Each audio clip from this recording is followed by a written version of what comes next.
How many people have watched Afro Samurai? That's one. There's no way it's one. That's two. Okay, that's three, four. I want to see the hands. Okay, it's fine. It's fine. We're going to be having a screening for Afro Samurai later today in case you've not seen it. We're hoping that we're putting you on to some new anime. But without further ado, like I mentioned, we're going to be having a panel with some anime industry titans who I will be welcoming to the stage shortly. They're going to be coming to talk to us about Afro Samurai, tell us a little bit about what went into making it, the inspiration behind it, and what made it the success that it actually was.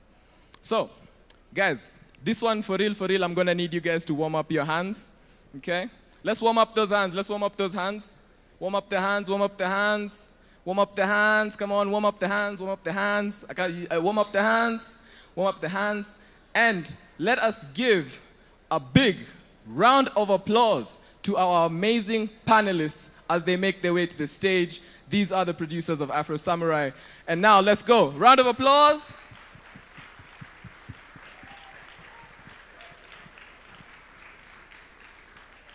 All right. All right, I hope you guys are ready. We're also going to be opening the floor for some questions. So if you've watched the anime or you're just an anime fan in general and you've always wanted to get a behind the scenes, this is your opportunity. Now, we have this very amazing panel who I would like to introduce to you guys here today. Now, would you like to tell them who you are, or should I? Okay. Okay. All right, so in just a second, we're going to be now diving into the questions. So guys, if you have your questions, please do get them ready. And all right, so of course, with us today, we have the producer of Afro Samurai. He is the CEO at Gonzo Limited, the company that creates a lot of other animes that you've probably watched. He is known for acclaimed titles such as, of course, Afro Samurai, Hellsing, Kaleido Star, The Last Exile, and he has been captivating anime fans all over the world with his innovative storytelling for years. So, without further ado, could I please get a round of applause for Shinichiro Ishikawa? A round of applause! A round of applause! Yes, please. Hi, nice to meet you, everybody. My name is Shin Ishikawa from Japan. And this is the first time to come to Africa. I'm very honored to be invited to Nairobi first, as the first time in Africa. And then I'm very excited to be here. And then I hope you, not so many people have watched Afro Samurai, but I hope you're gonna enjoy a screening of Afro Samurai this evening. Thank you. All right, a round of applause. All right, the panel, there's still more, there's more. But wait, there's more. Okay, so now we also have a very interesting gentleman with us here today. He is responsible for producing acclaimed titles such as Honey and Clover, Mononoke. He is also known for Space Dandy. How many people have watched Space Dandy? Yeah, Space Dandy, oh, I like that. Okay, he's also known for other things like Mob Psycho 100.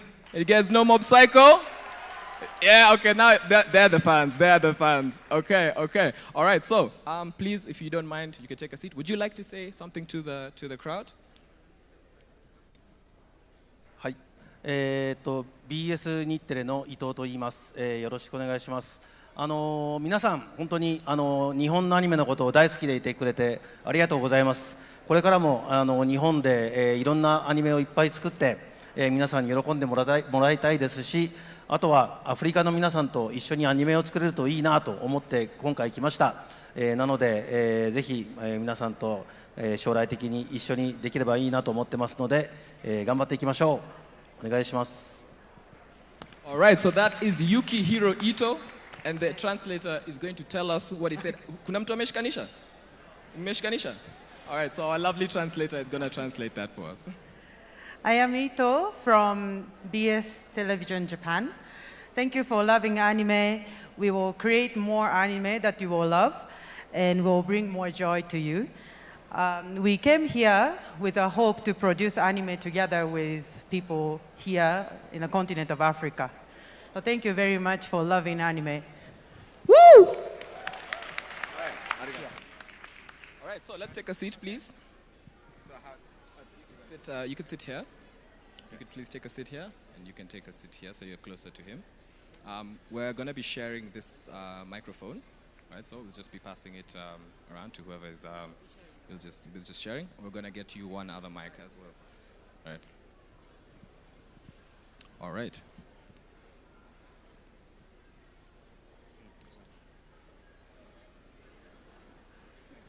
All right, thank you so much.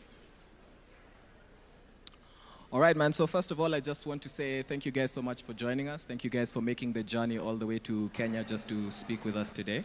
We really do appreciate it. We have so many anime fans here, and all these people love anime. All these people love some of the stuff that you've worked on. And of course, we're here to talk about Afro Samurai. So who said they've watched Afro Samurai? Okay, okay. I see there are not enough hands. Yeah, those people who watched Afro Samurai, come to the front. Come to the front. The watchers of Afro Samurai. Don't be shy. Come to front.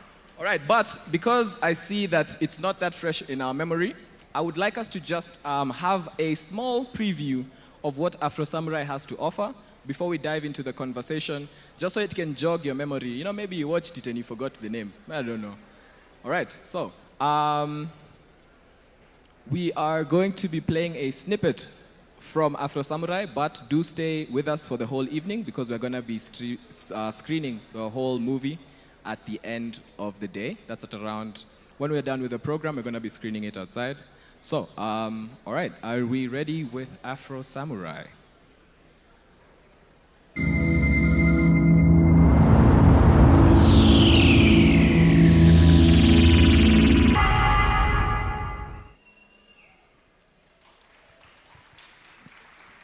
All right. Did you guys enjoy that? For those of you guys who've never seen the show, would you say that you enjoyed that? Are you gonna watch the whole thing today? Are you gonna stay behind so we can watch the thing? Yes? Okay. It's a revenge story of this guy, this kid. So you're gonna see the, what happened in the future. So I hope you're gonna enjoy it. Okay. All right. So I think just diving straight into the panel, before we even talk about Afro Samurai, I think I'd just like to pose a question to Mr. Yukihiro. The question is mostly just about now the state of anime, of course, and now this convention, Otamatsuri. So Otamatsuri, it's your first time in Kenya. It's your first time at Otamatsuri. What do you think about the convention that is happening here today?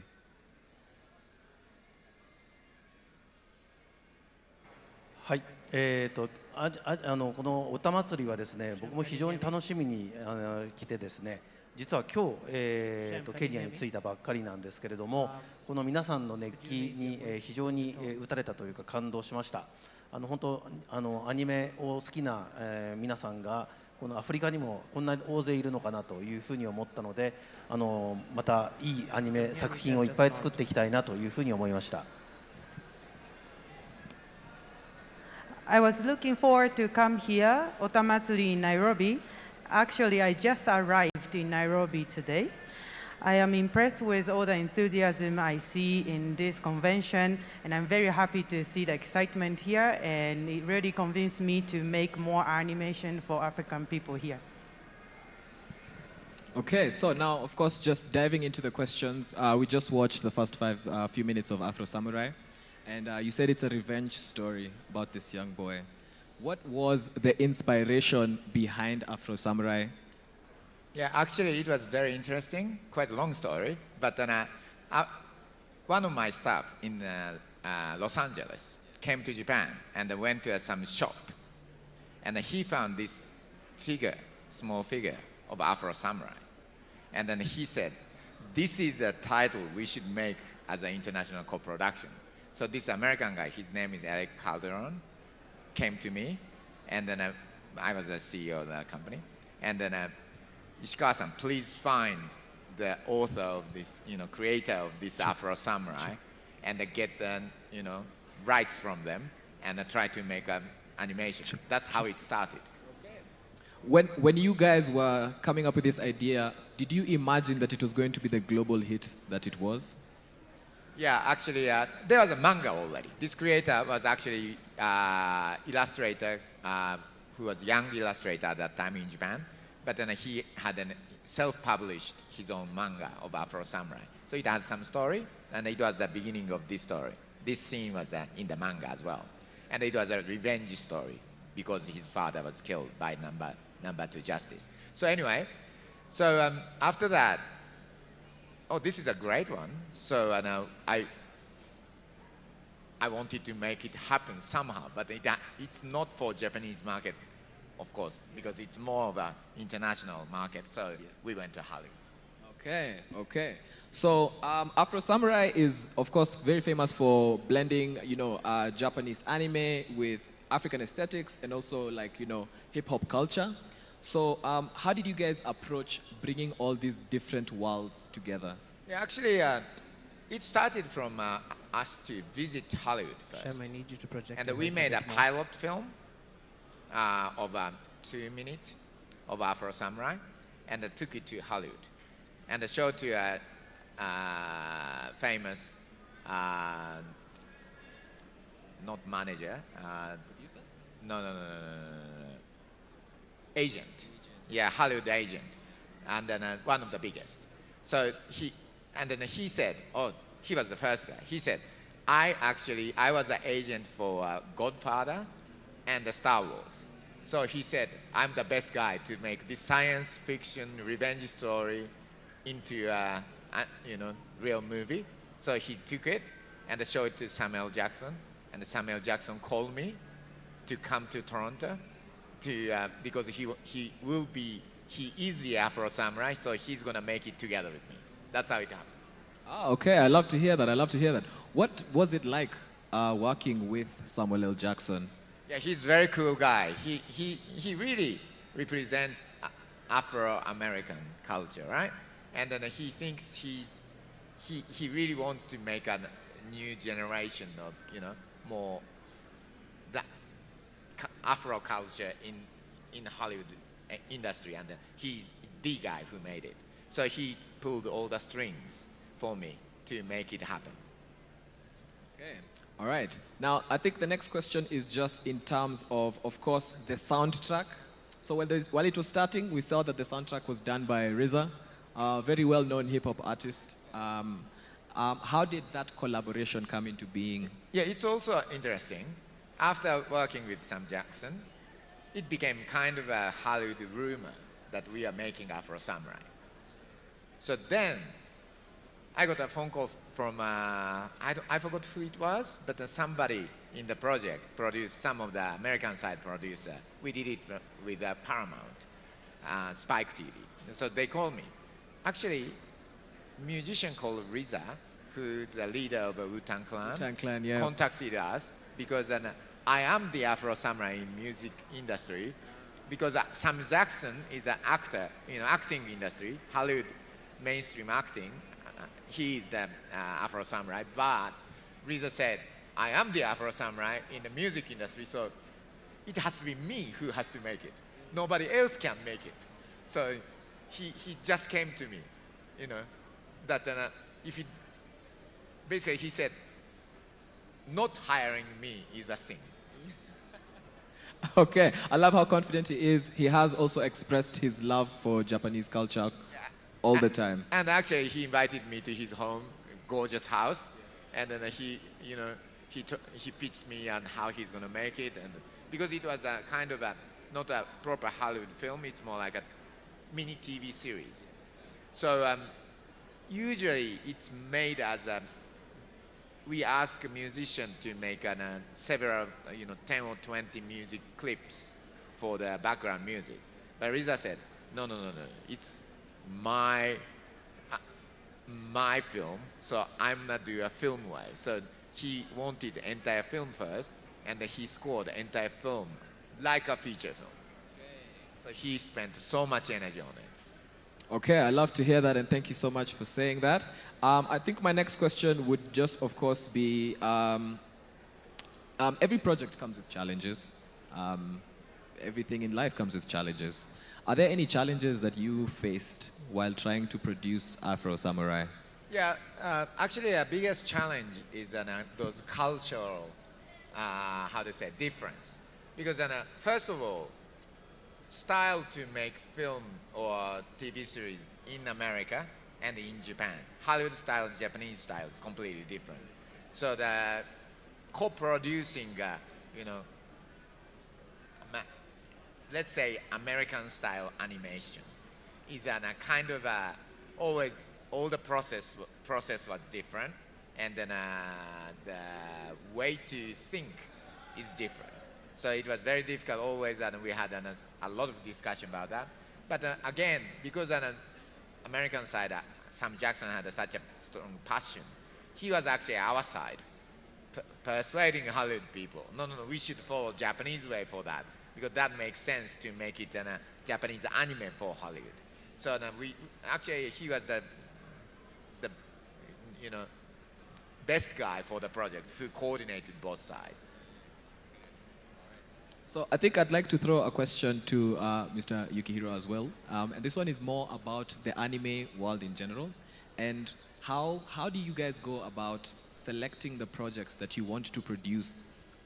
You know, either adapting it from manga or just creating an anime. What goes into the selection of those ideas?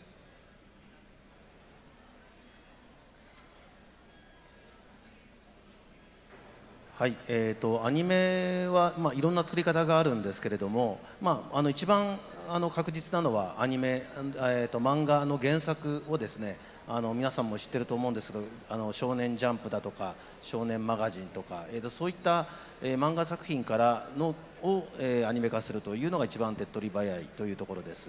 ただ、このアフロサムライのように、同人というかオリジナルのですね岡崎さんですよね。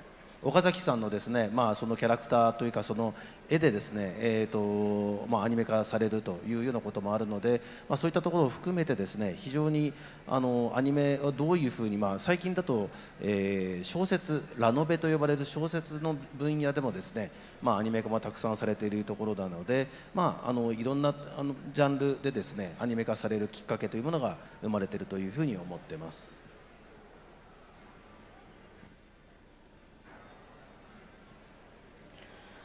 There are multiple ways of producing anime. The most efficient and function way that I would say would be from manga to anime. As you probably know, there is a manga called Shonen, like manga magazine called Shonen Jump, Shonen Magazine. So making anime out of those manga from that magazine is the most functional and efficient way, I would say. But just like this Afro Samurai, there is anime made from the illustration of self-published work. And also, the newer way of producing anime would be from light novel to anime. So I would say there are multiple diverse ways of making anime these days. Okay, thank you very much. Now, I think my next question is, of course, even just from watching the first few minutes, if anything stands out about Afro Samurai, it is the animation. The animation it's raw, it's very cinematic, and it's very unique. So what are some of the creative choices that went into picking this animation style? For Japanese, it's actually natural. If you want to make something kind of very cinematic and gorgeous, Japanese market is too small. We can't spend $200 million to make us those gorgeous Hollywood feature film. So if you want to achieve something very cinematic, anime is the way to make it happen much cheaper. And we don't have to spend so much money. Even $200 million, there are limitations how to make it. These days, computer graphics makes much easier. But still, those stylized, in the past, it was started like that. And then recently, though, because there are so many anime fans, even though nowadays 3D computer graphics picked up and then there's no need for animation. For example, Disney stopped making animation for a long time because they do only 3D CG animation. The reason is because that's much more Hollywood style, and then if you want to do a more realistic style, that's better. But then it turned out a lot of Japanese anime fans, they asked us to keep making a hand-drawn style because that gives the style itself like ukiyo-e, Japanese paintings to start moving. And then you cannot make that type of stylized picture with a Pixar or Disney style CG computer graphics animation. So that's two reasons why we chose Afro Samurai. It was natural for us to make Afro Samurai by Japanese anime style. All right. So I think my next question is about, I think a lot of people here, we know Samuel L. Jackson was on the show. We know RZA did the soundtrack. But are there any fun facts that you can share with us about what happened behind the scenes and what went into making Afro Samurai? Well, actually, if you carefully watch the movie, there's actually a famous actor from Star Wars is playing some voice. For the, not today's one, I don't think. He played for the second season of Afro Samurai, which we don't screen today, but if you are interested in Afro Samurai, please watch another one called Afro Samurai Resurrection. That is the second season. There's actually Mark Hamill, who played Luke Skywalker. Yes. He's in Afro Samurai. Okay, did anybody know that none other than Luke Skywalker himself was part of Afro Samurai? You guys know that?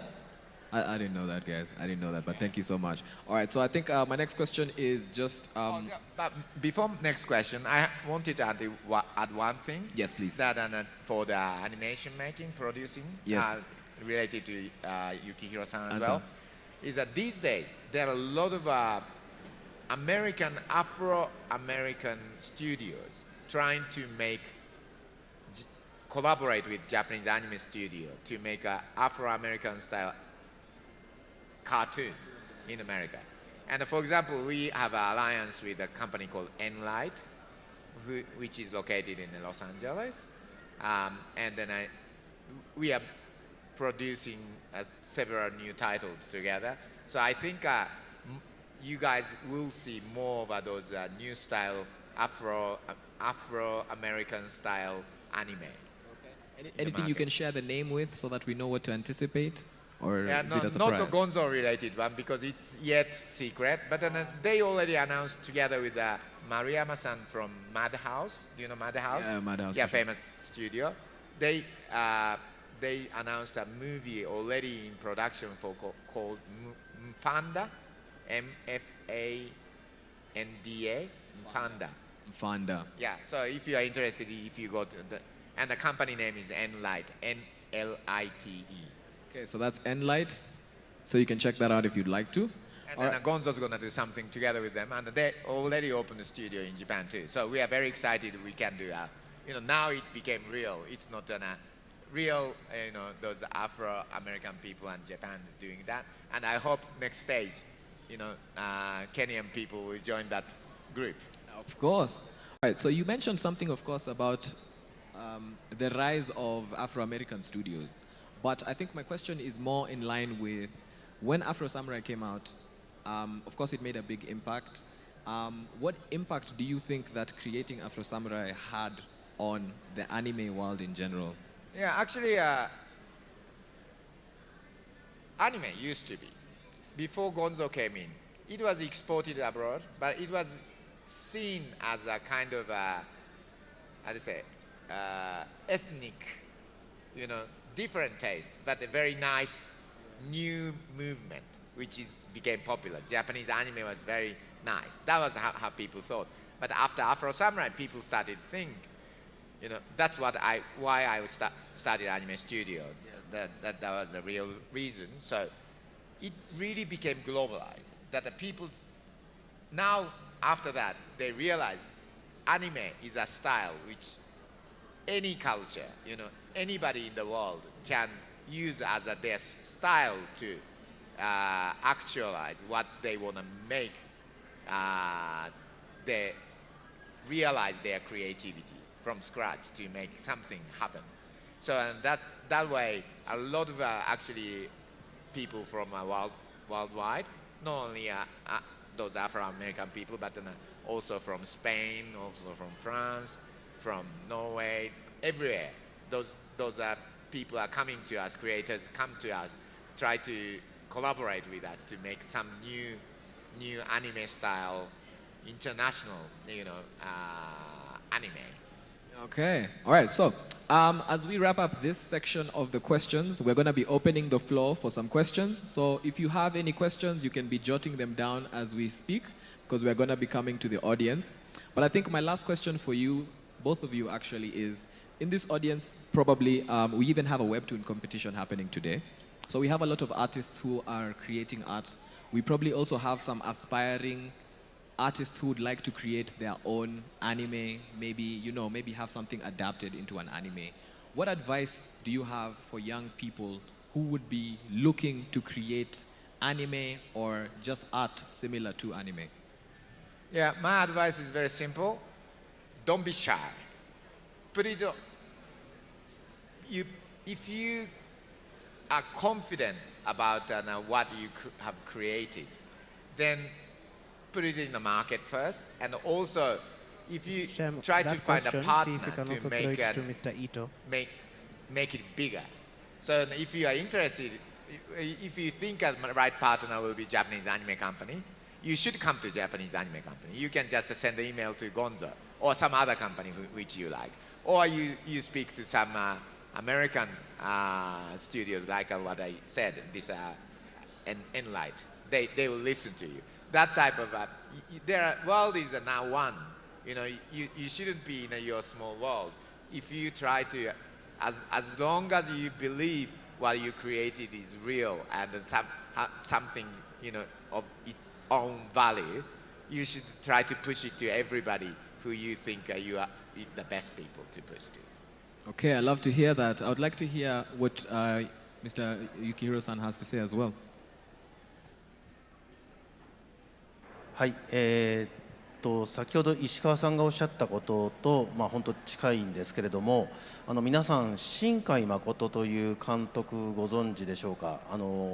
星の声とか、君の名はとか、あとはなんだっけ、すずめの、戸締まりとか、そういうアニメ、有名作品があるんですけども、彼も最初、は本当に無名のですね監督で一人でアニメを作ってました。20分の星の声というアニメを作ってたんですけれども、そこから本当、彼の原点であり、そこからスタートしたというところなので、本当先ほど石川さんがおっしゃったように自信がある、これをぜひみんなに見てほしいというような思いがあれば、どしどしスタジオであったりだとか我々テレビ局に持ってきてもらって、いろいろとお話しできればなというふうに思ってます。本当アフリカのパワーというか、あとそのアート感覚というのは非常に日本でも可能性を感じてますので、ぜひ、皆さんのそういうパワーをいただけると嬉しいなというふうに思ってます。My advice would be close to what Mr. Ishikawa just said, but does anyone know anime producer called Makoto Shinkai? Director, anime director called Makoto Shinkai. Question, is anybody familiar? No? Possibly not. Okay, he's a director of Kimi no Na wa and all other very famous anime in Japan, but at first he was also not popular. He was publishing self-produced 20 minutes anime, and that's how he started. So as Mr. Ishikawa just said, if you see value in what you make, please directly send or bring to the production company. We would like to discuss with you about what we can make together. And we also see, people in Japan also see power, the real power in the art of continent of Africa. So we really would love to make some anime together with the creators here. Okay, I love that. So what you guys are saying, in short, is that I can expect to see an African character in an anime coming soon, guys? Yes? Yes? So of course, because there's a big market, as we can see. I love that. I love that. Okay, so now I would like to open the floor for any audience questions. So now, friend A is in the audience. and he's going to be coming to you if you have any questions. So we are going to be limiting the number of questions that we're asking. So, mapema ndio best.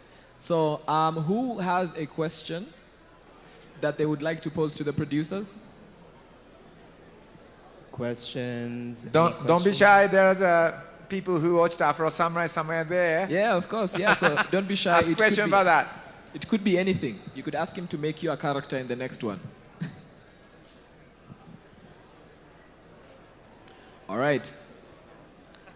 So we have a question in the back, actually.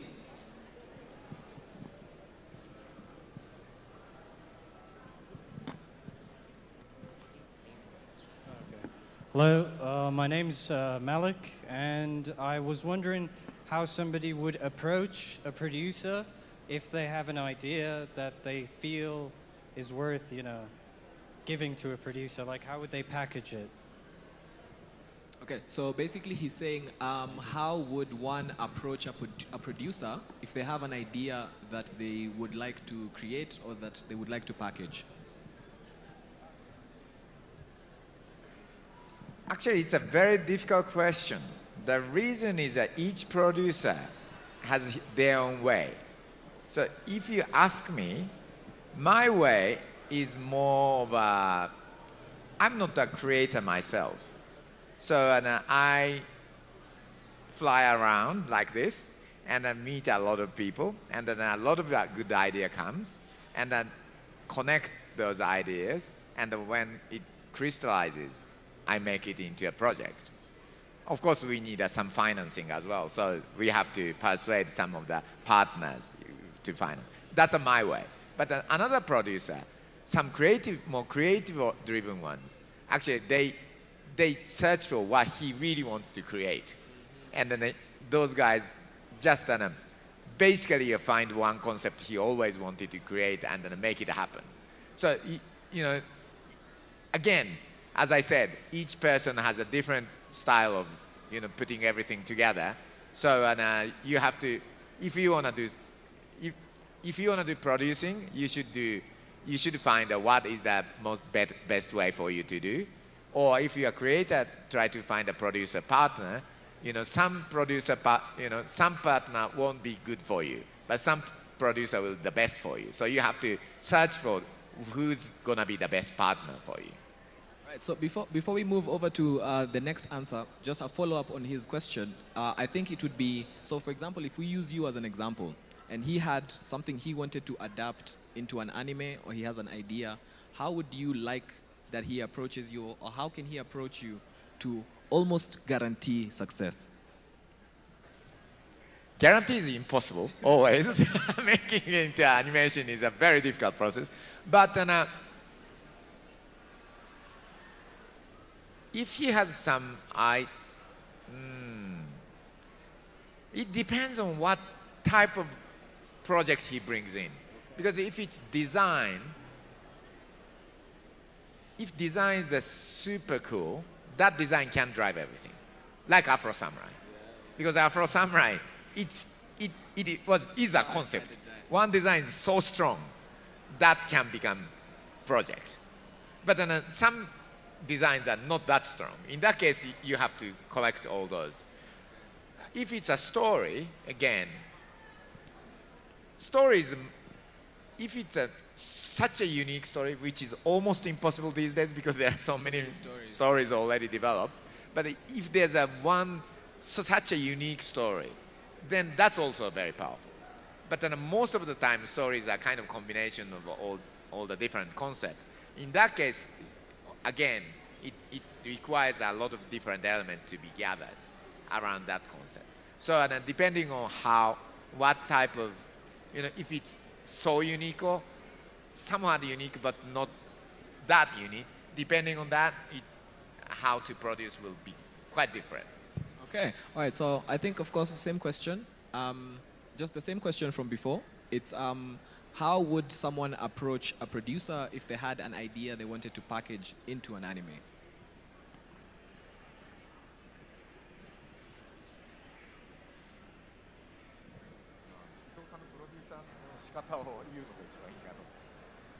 僕は人によって全然違うよって言ったんで。そうですね。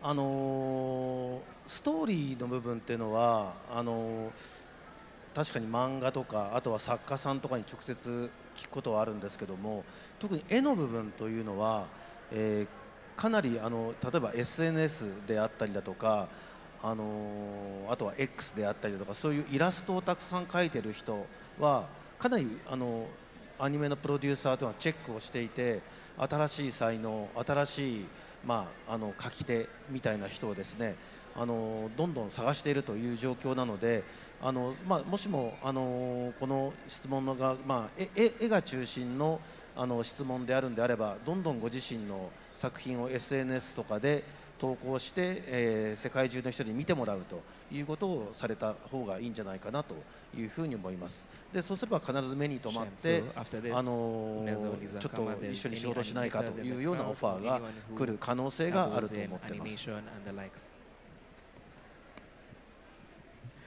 So if your question is about based on more about illustration, or for illustrator to reach out to the producer, my suggestion would be post all your work on social media, like X or Instagram, because we producers are always looking for some new illustrator with very talented art on the social media. So please be consistent on posting your own art on the social media. Then producer will eventually find you and there will be an offer. Okay, okay. All right, so question. Now, in the audience right now, do we have any animators? Do we have any webtoon artists? Do we have any comic book artists, aspiring manga artists? Do we have them in the crowd at the moment? Okay, all right. I think, especially as someone who's done something animation related, I'd just like to find out if you have any questions for the producers of Afro Samurai here on stage. We have friend A is going to be coming to you with the microphone. It's the gentleman with the earpod right over there. Name and your question. Hi, my name is Ryan. Name's Ryan, and I have a question. If you want to make, let's say, your own original series, anime, manga, and you don't have much like to work on currently. So sorry, I'm so sorry. Do you mind raising your voice a little bit? I'm having a hard time hearing what you have to say. Don't be shy. Don't be shy. I was asking whether if someone has their own series manga which they have not yet published or which is not known to outside people, how can they like push it out there? Like currently I have one that I'm making right now and I just want to know how I can push it to the outside. Yeah, actually these days a lot of people do that through social media. And then I don't know who you have to always think about how to market yourself. So each social media have a different, reach, audience. So you should judge. First, you should judge who is the best, audience who's going to accept you. And then, social media is all about, spreading out. So if you find 100 people who spreads out your content, that's going to become 10,000. That's going to become million, right? So what is the initial, audience who's going to be willing to spread out your content? That, I don't know, I haven't seen your thing. And then, a lot of content is based on culture. So, you have to find those cultural core people who's going to have a sympathy to your content and then try to spread to all the friends. Okay. All right, so before we wrap this up, I just want to find out, are there any other questions? Your question could be about Afro Samurai directly. It could be a question about the anime industry, or it could be just a general question you have out of curiosity for the producers. Before we wrap things up, because I would like us to get this moving, are there any other questions? Don't be shy. Don't be After you shy. wrap up, you can let them know that after this is Kimya Kimya, followed by some K-pop performances. Can I ask a question, Sham? Okay, so we have a question from friend A. That's my co-host right there. So this goes out to both of you. Seeing as you've worked with some titles that have had a direct impact, especially with regards to culture and how people perceive things. For example, Afro Samurai really had an impact on some of us as we were growing up. And Mr. Ito has worked on titles such as Mob Psycho, which tackled some really heavy topics, such as adolescence and growing up and how to maneuver around it. The question is, how has the same impacted you as creators? Because there's the impact that is out here to us as consumers, and then there's the impact that it's had back to you as producers or as people who have worked with this content. So I think how I would summarize the question is, having produced so many titles that have touched audiences and also changed how people perceive things, how has creating this anime, this content, affected you? How has it impacted you?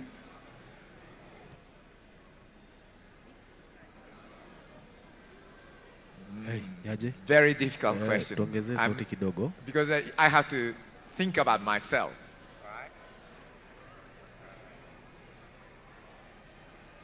Yeah, so basically, yeah, when you think about it, you know, like how has making this impactful content impacted you?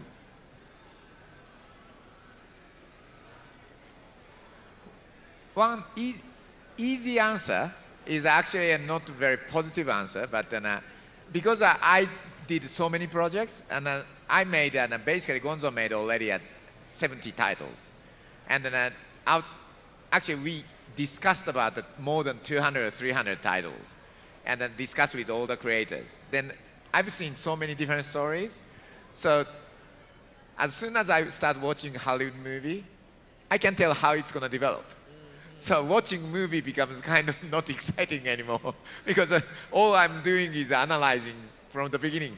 You know, I guess it's going to develop like that, and 95% of the time it develops like as I can, you know. You can predict it yeah, just from the beginning. You're so like, then I lost that much curiosity to the movies. 30 years ago, Hollywood movie was much more interesting for me. But that's a bad side. Good side is, though, is actually simulating so many different lives of people or animals or whatever. I'm experienced so many different lives by myself.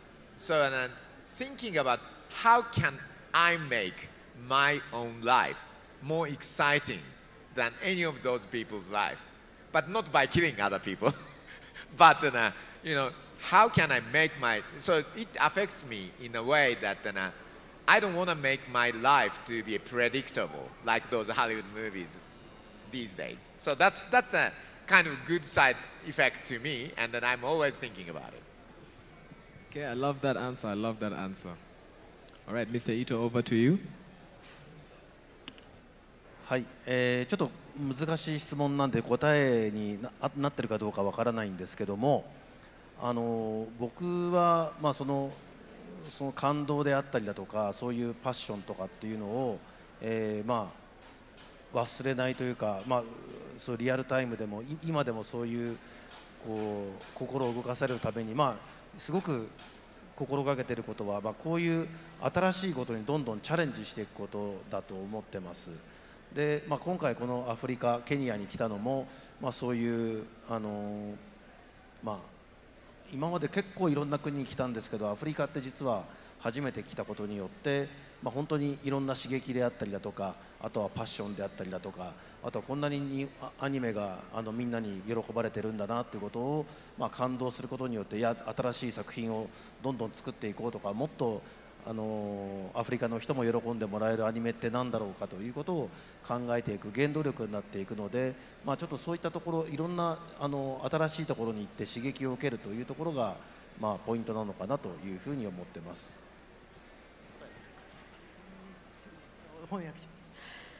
This is such a difficult question, so not sure if I'm answering it right, but let me talk about what I think is very important in my life.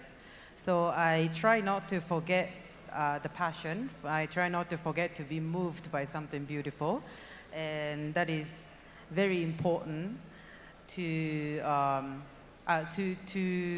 try not to forget. Challenging new thing is the most important thing for me. Actually, this is my first time to visit a country in Africa, and I've been receiving a lot of new stimuli, and that is something to motivate me to create something new. Being impressed by the joy that the anime has delivered, and seeing new people who love anime, and this really motivates me to create something new. So that's the core of my life. Okay, thank you so much for that. Thank you guys so much for joining us here today. Before I close the panel, I wouldn't like to close anybody out. Do we have any final questions? Any final questions? Hi, my name is Elijah. So I'm a film scriptwriter and a producer. I wanted to, okay, I'm not sure if this question, if you can answer this question, but I wanted to ask how different is it with like producing and writing and like working on a film itself, like a normal reality film, and then working with working on an anime, like anime film or anime series, because I already know the one side of, because I already know I know already how the production is, like during the films, normal films and all that. But I just want to get how it is with anime, films and series. Okay, so to summarize, I think he wants to understand. He's a filmmaker and a scriptwriter, so he's familiar with how films are made, but he'd like to know what the difference is between producing something live action and now producing an anime. I haven't made any live action, so it's a very difficult question to me. But in the past, it was completely different. Because live action, everybody was saying about all the limitations. When even a script writing, because of the budget and because of the actors, resources, you have to make the script accordingly because of this limitation. Animation is, on the other hand, budget is, even if you think a really outrageous, expensive concept, still budget becomes only double or triple. It doesn't become 100 times or 1,000 times like in Hollywood. So that was the biggest difference in the past. But it changed quite a lot last 10, 20 years because computer graphics technology developed so much.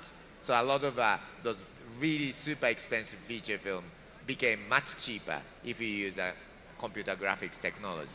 So now, from animation point of view, now live action with computer graphics technology is using a lot of animation techniques, and then it's kind of becoming closer and closer compared to the past.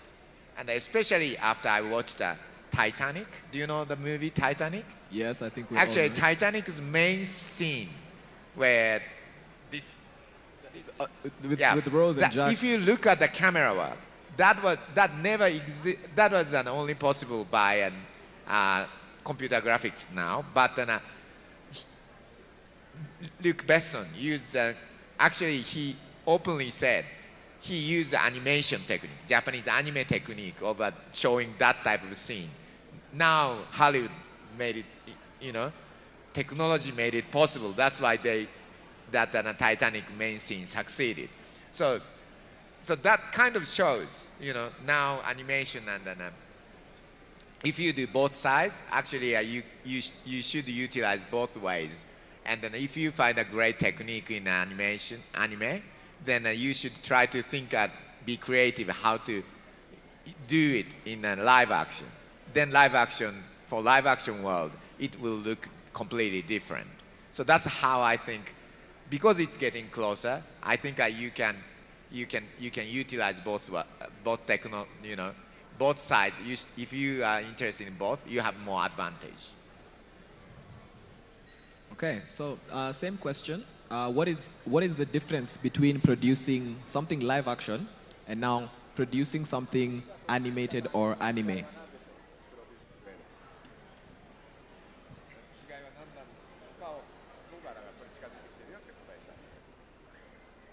Mm,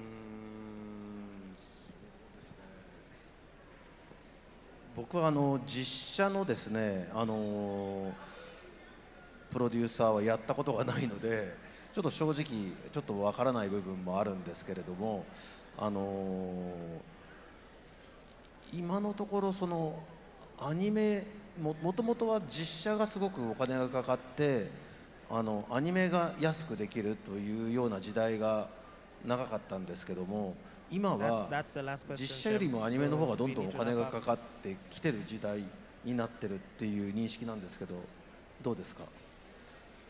まあ、日常劇だとそうですね。あ、日常劇。ああ、そうですよね。なるほど。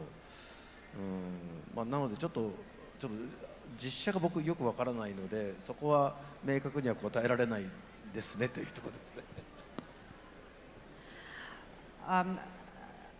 Actually, I have never produced any live action film, so not sure if I can answer to that question.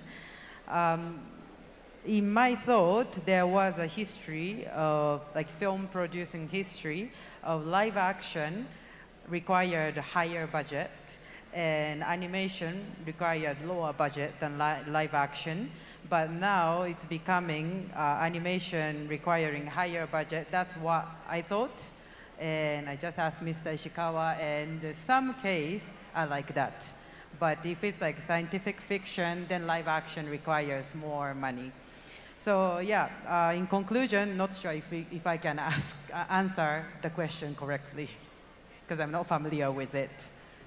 Okay, no, I think you've definitely still brought out something that is different. For sure, it's the budgets, but what I'm starting to understand myself is that things have changed in terms of the way production happens. Now, in the essence of time, I'm going to have to close the questions for now. However, we are going to be screening the rest of Afro Samurai later today, so please stay tuned for that. We're going to be doing that outside. But I would like us to just give one last round of applause to our panel, first of all, for joining us all the way from Japan, and also for making Otamatsuri their first time in Africa. Not even Kenya, Africa. It's the first time they're in Africa. Otamatsuri, thank you very much for inviting me. Thank you very much. Thank you for coming. All right, so ladies and gentlemen, that was the Afro Samurai panel. Thank you guys so much for staying engaged with us, and thank you guys once again so much for joining us. I really do appreciate it. Arigatou gozaimasu. Thank you, everybody. Have All right, a nice rest of the show. Thank you. All right. If you want, you can walk around. If you see them and you have any other questions, please, just approach them, shoot your shot. Because like something that he said when he was talking about how you would go about creating something is about confidence. He said if you're confident in your idea, if you're confident in what you're doing, don't be afraid, put it out there. And me, I'm also telling you, if you have a question, be confident, put yourself out there and shoot your shot, okay? Now, we are going to be jumping into the next thing that is going to be happening. We have some amazing dancers joining us.